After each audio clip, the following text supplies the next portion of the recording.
Fladry has been used for hundreds of years to deter wolves and to keep them away from herds of livestock.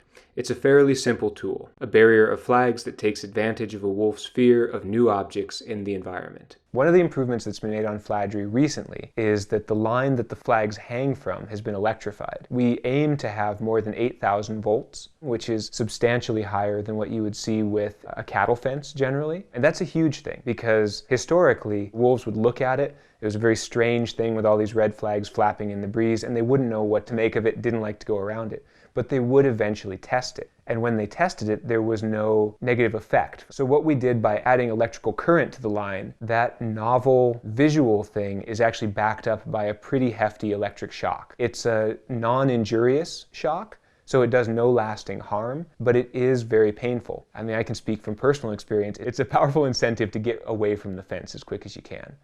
Here's how you put up Fladry. The process starts by hooking up the spooler to the back end of your truck, and then you drive down the line, unspooling the Fladry as you go. It's important to put in all your corner posts and strain posts as you're driving down the line, and to strain each section of the Fladry to stretch it. Then what you do is you come back down the line and you pound in all of the line posts, the thin fiberglass posts that support the Fladry itself. The last step is to electrify the Fladry, and what that means is you have to put your solar-powered charger down, you have to ground it appropriately using ground rods, and then you have to connect its terminal to the Fladry line.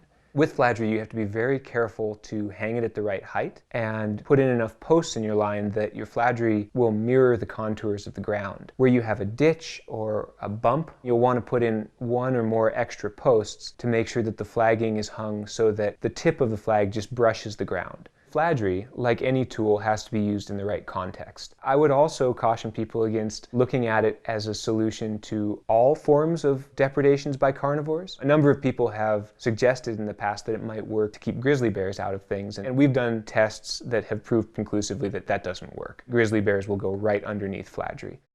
Before we improved the way that it was put out, using a spooler, using a golf bag to carry all the posts, doing some of these things that make it much more convenient and efficient, it was a really hard tool to use, and it would take a huge amount of time to put up. We've largely fixed that issue. So we're able to put up Fladry at a rate of about a half a mile per hour with a 2-person crew, and we're able to pick it up at about a mile an hour. So that means that a 40-acre pasture, we're able to do that in about a half a day. And that's a huge improvement over the way things were.